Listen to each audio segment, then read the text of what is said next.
July 17th, 2020.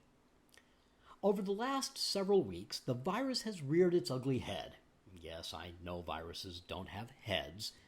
As if to remind us that, despite racial unrest, it's still here.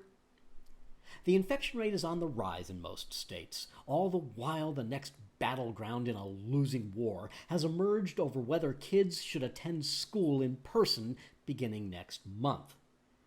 Needless to say, the administration insists they should. Science be damned, as White House Press Secretary Airhead Barbie, or Kayleigh McEnany, said.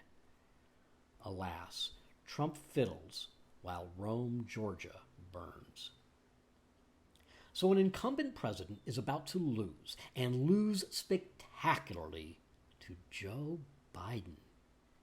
Politicians who sold their souls continue to throw good money after bad because, as their dear leader would say, what have they got to lose?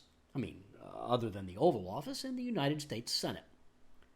From prohibiting local officials to issue mask mandates, to insisting that reading, writing, and arithmetic be taught in classrooms full of snot-nosed kids, Republicans are determined to dance with the one what brung 'em. And why not? These opportunists created this monster by stoking for decades the fears and prejudices of their white constituents.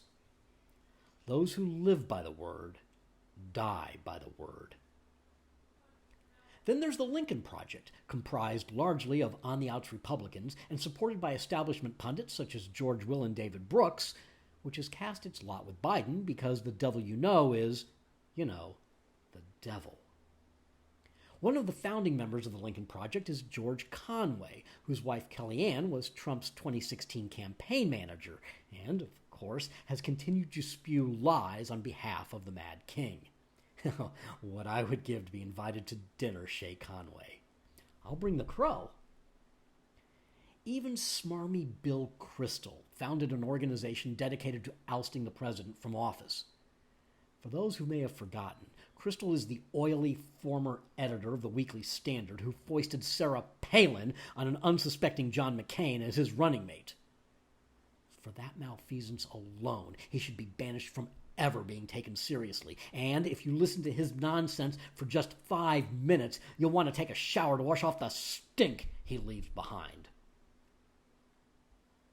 With the election in 109 days, unless the Commandant-in-Chief's moron son-in-law can figure out how to postpone it to, well, never, Biden has a commanding lead to become the nation's 46th president.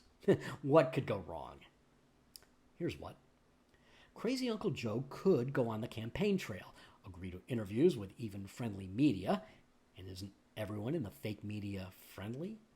Participate in debates, and to veer away from his scripted remarks. He can't help himself. Gaffes are part of his charm and have always been his weakness. Remember when he called Barack Obama articulate? Or when he encouraged a wheelchair-bound Missouri State Senator to stand up?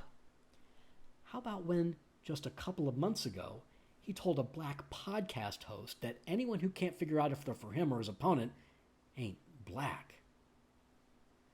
Or Biden could pick Kamala Harris or Elizabeth Warren as his running mate. Neither senator would help Biden pick up crucial states in our cockamamie system, since both California and Massachusetts are so firmly in the D column that even Hillary claimed those 66 electoral votes.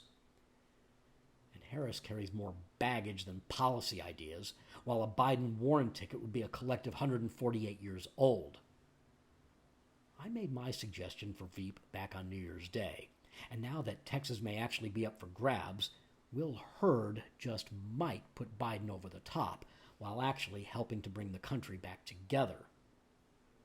I know Hurd is too male and too Republican for Biden to consider, but Stacey Abrams being a heartbeat away, and being from Georgia, and being black, also seems like a pretty good play. So what do you say, Joe?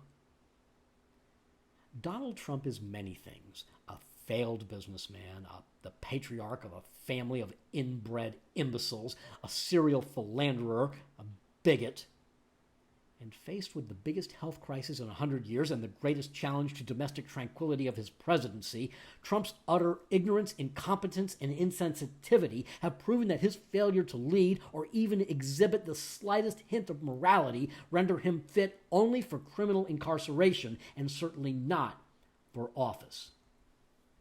But don't fret. There's still plenty of time for Biden to blow this thing.